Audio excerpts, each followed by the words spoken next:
जम्मू क्षेत्र के लोग एक बात की मांग करते थे कि महाराजा हरि सिंह की जयंती पर जम्मू और कश्मीर में छुट्टी रखा जाए, क्योंकि हम सब जानते हैं कि महाराजा हरि सिंह के कारण ही आज जम्मू कश्मीर भारत का अभिन्न अंग बना है।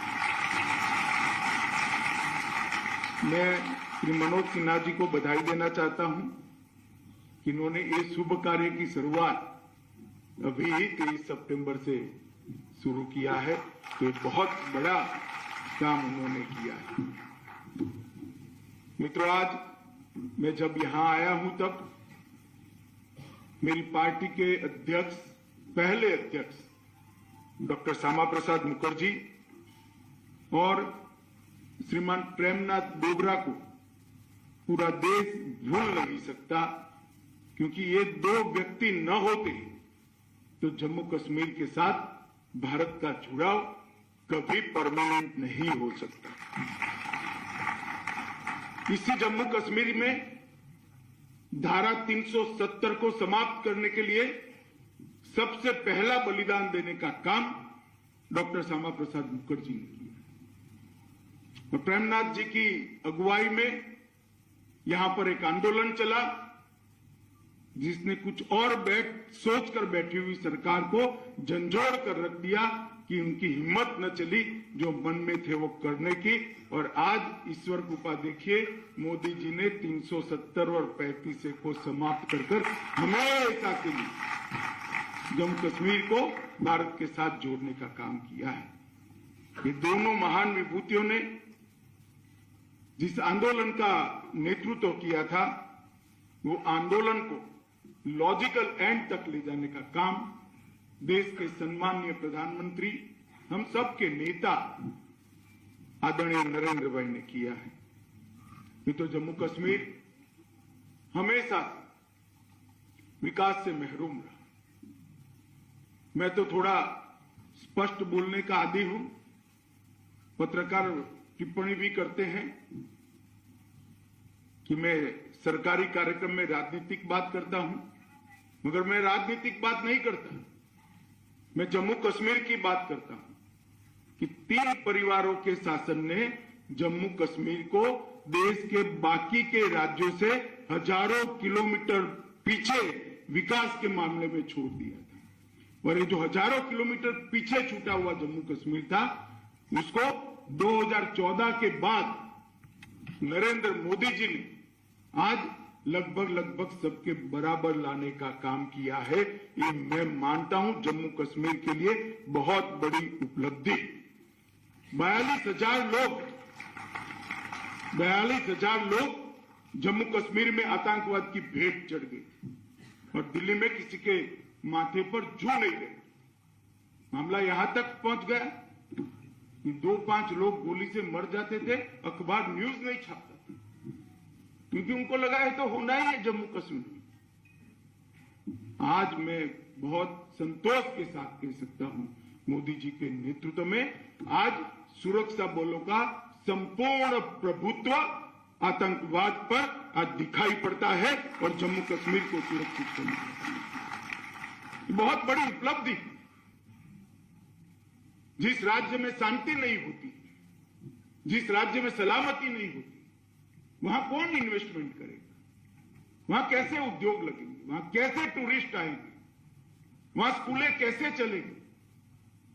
1 महीने में 200 दिन तक कर्फ्यू रहते थे, 100 हड़तालों का ऐलान होता था। हमारे देश से हड़ताल नहीं ऐलान होता था, किसी और देश से होता था। यहां इसका पालन करने वाले बैठे, उनका महिमा मंडन करने वाली सरकारें थी। आज मैं आप सबके सामने बड़े संतोष के साथ कहता हूं, न हड़ताल देने की हिम्मत है, न पालन करने वालों का महिमा मंडन है।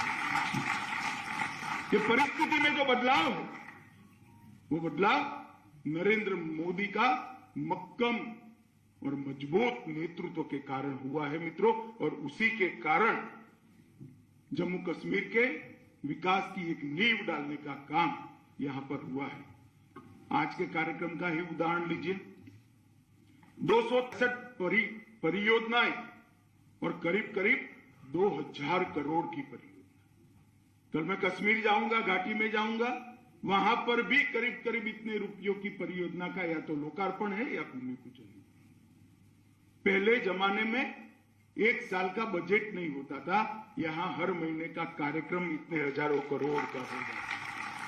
ये जो अंतर है, वो अंतर यहां शांति प्रस्थापित हुई है, यहां भारत के साथ जुड़ाव का कोई कंफ्यूजन अब नहीं रहा है, इसके कारण ये अंतर आया है। मैं आज जो लोग संसद के अंदर जब धारा 370 का बिल लेकर गया, भाषण कर रहे थे, इससे क्या होने वाला है, मैं उनको कहने आया हूं 27 लाख लोगों को 5 लाख तक का स्वास्थ्य का पूरा खर्चा आज माफ हो गया है, ये धारा 370 की। दलितों को, आदिवासियों को, महिलाओं को उनके अधिकार मिले और 58% स्कूलें और आंगनवाड़ी तो सबकी सब, मगर 58% घरों में नल से जल पहुंचाने का काम ये पहाड़ी क्षेत्र में भी जम्मू कश्मीर में समाप्त हो गया। और हमें भरोसा है, अभी कहा एलजी साहब ने, इसको 100% जल्दी ही कर। और मित्रों, ये कल्पना नहीं कर सकते थे कि जम्मू कश्मीर में सर्दी में लाइट बंद न हो। आज जम्मू कश्मीर ने 2 सर्दियां देख ली है जहां 24 घंटा लाइट आप लोगों के घर में है। बहुत बड़ा परिवर्तन है। और मैं इसलिए कह रहा हूं कि डेमोक्रेसी, ये परिवर्तन का स्वागत जब जनता करती है तभी डेमोक्रेसी मजबूत है। जिन 3 परिवारों ने जम्मू कश्मीर के अंदर आतंकवाद, पिछड़ापन और जम्मू कश्मीर के अंदर विकास की जगह अलगाववाद की राजनीति के पौधे को जल डालने का काम किया है, ये 3 परिवारों को पहचानने की जरूरत है। जम्मू ने भी पहचानना चाहिए, घाटी के लोगों ने भी पहचानना चाहिए। और मुझे कोई संकोच नहीं है बोलने में, क्योंकि मैं जो कह रहा हूं वो सत्य है, मैं जो कह रहा हूं वो हकीकत है, इसलिए मैं मुखर कर कहना चाहता हूं।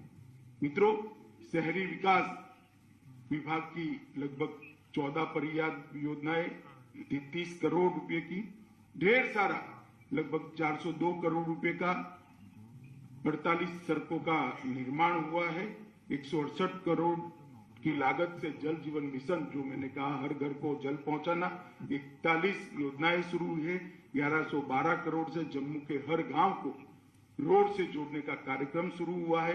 इस प्रकार के ढेर सारे काम। इसके साथ साथ ई पासपोर्ट, मैं आश्चर्यचकित हूं, जम्मू कश्मीर के अंदर अपनी प्रॉपर्टी का दस्तावेज आप ऑनलाइन प्राप्त कर सकते हो, किसी को 10 रुपया भी देने की जरूरत नहीं है। मित्रों, ये बहुत बड़ी प्रशासन की उपलब्धि है और तीनों भाषा में उपलब्ध है, ये बहुत बड़ी उपलब्धि। पीएमजय के कार्ड लगभग 77 लाख कार्ड आज देने का काम समाप्त हो गया है। 225वीं सेवा को ऑनलाइन जारी करने का काम जम्मू कश्मीर प्रशासन ने किया है। लगभग सौभाग्य के तहत 8,57,00,000 घर ऐसे हैं, आप कल्पना कर सकते थे, 8,57,000 घरों में आजादी के 75 साल तक बिजली नहीं पहुंची थी। पहली बार एक छोटा सा लट्टू भी पहुंचाने का काम नरेंद्र मोदी जी ने किया। हिसाब मांगना चाहिए जम्मू कश्मीर के लोगों ने, जिन्होंने ये 3 परिवारों से, जिन्होंने 75 साल शासन किया, क्या किया। आपके बच्चे तो पढ़े इंग्लैंड में, जम्मू कश्मीर के बच्चों का क्या? 42,000 लोग बलि चढ़ गए, कौन जिम्मेदार है? ये 3 परिवारों का हिसाब मांगने का समय जम्मू कश्मीर की जनता के लिए। Pre matric, post matric, merit cum means अल्पसंख्यकों के लिए लगभग 4,38,000 छात्रों को यहां वजीफा देने का काम हुआ है। अनुसूचित जाति के छात्रों को पहले वजीफा नहीं मिलता था, अब मिल रहा है। लगभग 8,000 पहले गत साल था, 8,000 से छलांग लगाकर 23,000 तक पहुंचा है। करीब करीब 5 लाख छात्र वजीफा लेकर अपनी पढ़ाई की। मैं इसलिए बताता हूं कि जो कहते थे कि 370 जाने से क्या हुआ, ये इसका जवाब है। 1000 नई पैक्स कोऑपरेटिव सोसाइटीज बनना बहुत बड़ी बात है, और जब पैक्स बनता है तब किसान का भला ही होता है। पैक्स बनता है, सरलता से ऋण मिलता है। पैक्स बनता है, भंडारण की व्यवस्था होती है। पैक्स बनता है, मार्केटिंग की व्यवस्था होती है और किसान के उपज को अच्छा रेट मिलता है। 1000 पैक्स जम्मू कश्मीर जैसे नए छोटे राज्य में बनाना ये बहुत बड़ी उपलब्धि है। 4500 से ज्यादा यूथ क्लबों को बनाने का काम आज यहां पर हुआ है। मैं सब इसलिए कह रहा हूं कि जो विकास करना चाहते हैं वो सिर्फ विकास में श्रद्धा रखते हैं, और जो भ्रष्टाचार करना चाहते हैं उनको विकास से कोई लेन देन नहीं है। इसलिए 370 की आड़ में आज तक, मोदी जी आने तक यहां एंटी करप्शन ब्यूरो ही नहीं था। फारूक साहब मुझे मिल गए एक जगह पे, मैंने बोला जनाब एक बताइए एंटी करप्शन ब्यूरो क्यों नहीं बनाया? तो उन्होंने कहा धारा 370 थी। वो ठीक है, मैंने बोला मगर जम्मू कश्मीर असेंबली तो बना सकती थी। साथ में एक पत्रकार खड़ा कर दे, अपने पैर पर कौन कुल्हाड़ी मारेगा भैया, काहे को पूछ रहे हो? तब जाकर मुझे रहस्य मालूम पड़ा, तब तक तो मैं सोच ही नहीं सकता था। एंटी करप्शन ब्यूरो ही 73 साल तक इस राज्य में नहीं रहा। जिसको करप्शन करना है वो करो, कोई पकड़ने वाला है ही नहीं, कानून ही नहीं। अब इस प्रकार से शासन चलाया जिसके कारण जम्मू कश्मीर का डेवलपमेंट, जम्मू कश्मीर की बात करते, कश्मीरियत की बात करते। पहली बार मोदी जी ने कश्मीरी, डोगरी, उर्दू, हिंदी इसको यहां प्रस्तावित भाषाओं की, शासन की भाषाओं की मान्यता देने का काम किया। जो कश्मीरियत की बात करते हैं उनको आपने अब तक नहीं किया, क्योंकि आपके मन में डर था कि भाषाओं में अगर शासन चलेगा तो लोग पढ़ लेंगे तो पूछेंगे तो हमारे पास तो जवाब ही नहीं। तो इससे तो अच्छा है कि अंग्रेजी में चलता रहे। मगर मित्रों, भाषा प्रशासन की अगर स्थानीय होती है तो प्रशासन जवाबदेह बनता है। लोग जब प्रशासन को समझते हैं तो 5 सवाल पूछते हैं, जो भी बैठा है उसको पूछे। और उनका अधिकार है जमहूरियत के अंदर, और ये अधिकार देने का काम नरेंद्र मोदी जी ने किया। मित्रों, आप सबको मैं पूछना चाहता हूं, मन से बताना, मैं देश का गृह मंत्री हूं, आपके सामने खड़ा हूं इसलिए नहीं। पहले आए दिन पत्थरबाजी की घटनाएं होती थी, अखबार वालों ने छापना भी छोड़ दिया था। अब दिखाई पड़ता है कुछ? जरा जोर से तो बोलो, क्यों भाई अब क्यों नहीं होता है? मोदी सरकार है, करवाने वाले ही वहां बैठे थे, वो चले गए, रोकने वाले अब बैठे हैं, इसलिए नहीं। ये परिवर्तन को समझना पड़ेगा। ये परिवर्तन जब तक हम नहीं समझेंगे कुछ नहीं होगा। वही हुर्रियत है अभी, कुछ नहीं होता सर। ना जुलूस निकल रहे हैं, ना पत्थरबाजी हो रही है, क्योंकि कठोरता के साथ विकास के रास्ते पर नरेंद्र मोदी सरकार आगे जा रही है। हमने सुरक्षा के लिए उच्च सुरक्षा की जेल का निर्माण भी शुरू किया है।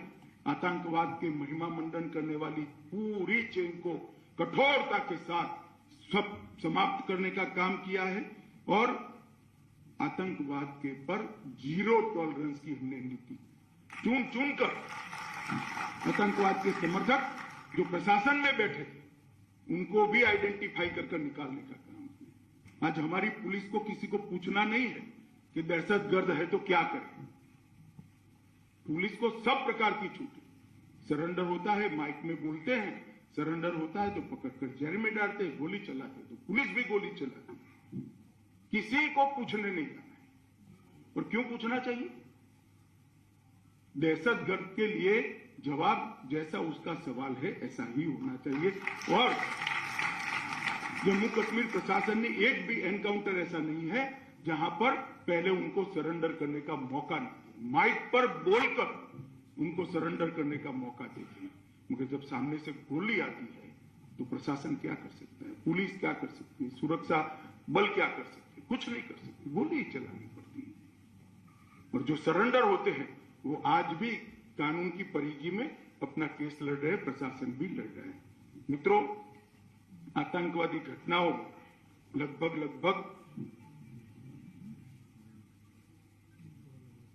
54% की कमी आई है।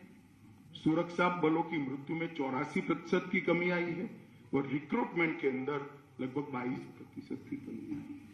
ये आंकड़े मैं इसलिए कह रहा हूं कि हमारा हिसाब मांगते हैं, छुटपुट बयान कर चले जाते हैं, कहीं ना कहीं इंग्लैंड चले जाते हैं, फ्रांस चले जाते हैं, स्विट्जरलैंड चले जाते हैं। गर्मी उनको राज नहीं आती। अब हमारा तो वहां घर ही नहीं है, हम क्या करें? जिनका घर है वो चले जाते हैं। मगर मैं जवाब देने आया हूं कि भला ये पहले क्यों नहीं होता, अब क्यों हो रहा है? इसका जवाब आपने देना चाहिए। तो पथराव की घटना में बहुत बड़ा बदलाव आया है। मोदी जी ने युवाओं के हाथ में पत्थर और AK-47 की जगह कंप्यूटर और रोजगार देकर कश्मीर के युवाओं को आगे बढ़ाया। मित्रों, 50 लाख यात्री सिर्फ जम्मू में आए। जनवरी से लेकर सारे रिकॉर्ड टूट गए। घाटी में भी 6 लाख का रिकॉर्ड था, आज 6 लाख की जगह 22 लाख लोग घाटी में पहुंचे। क्या टूरिज्म से घाटी के युवा का भला नहीं होगा? जम्मू के युवा का भला नहीं होगा? रोजगारी तो यहां के युवा को ही मिलेगी। ये काम नरेंद्र मोदी जी की सरकार ने किया है। वंचितों को अधिकार देने का काम किया है। डोमिसाइल कानूनों में बदलाव लेकर हमने काफी लोगों को अन्याय जो होता था उसमें उनको मदद करने का काम किया है। प्रवासी और शरणार्थियों का पुनर्वसन का भी काम किया है और लगभग 5300 परिवार को 5 लाख तक की 5.5 लाख तक की सहायता भी नरेंद्र मोदी सरकार ने करी है। जहां तक जम्मू का सवाल है, ढेर सारे विकास के काम हुए। मित्रों, मैं बहुत ज्यादा कहना नहीं चाहता। लगभग प्रधानमंत्री विकास पैकेज में 80,000 करोड़ की लागत से 63 परियोजनाओं का प्लानिंग हुआ है। लगभग हाइड्रो पावर इलेक्ट्रिसिटी में 4,287 करोड़ की लागत से अलग अलग प्रोजेक्ट गति में है। कार कीरू का प्रोजेक्ट गति में है। कार 4600 करोड़ की लागत से चल रहा है।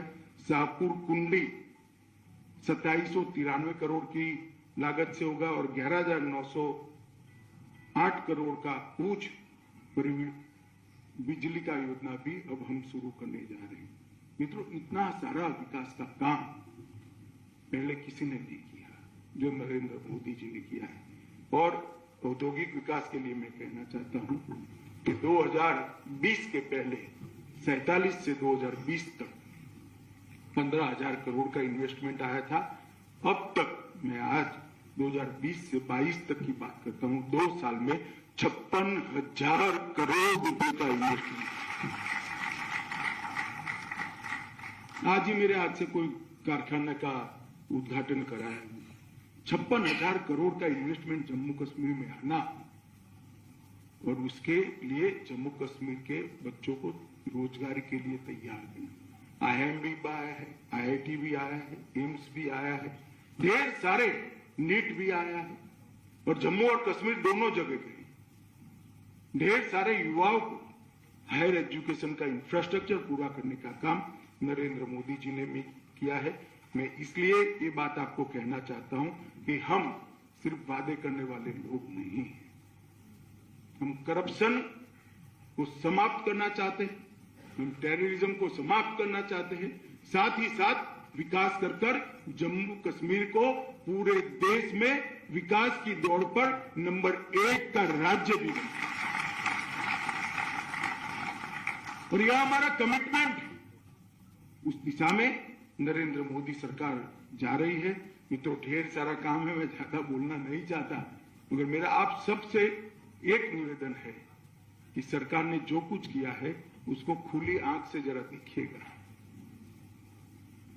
क्योंकि आप खुली आंख से देखकर सरकार के काम के लिए अपना मत बनाओगे तो आने वाली जम्मू कश्मीर की पीढ़ियां फिर से ये 3 परिवारों के शासन में नहीं फंसेगी। ठीक है मेरी बात या नहीं है? तो आंख और खुले कान खुले रखकर देखिए और योग्य निर्णय करिए। आप सबका बहुत बहुत धन्यवाद करके मेरी बात को समाप्त करता हूं। वंदे मातरम, भारत माता की जय।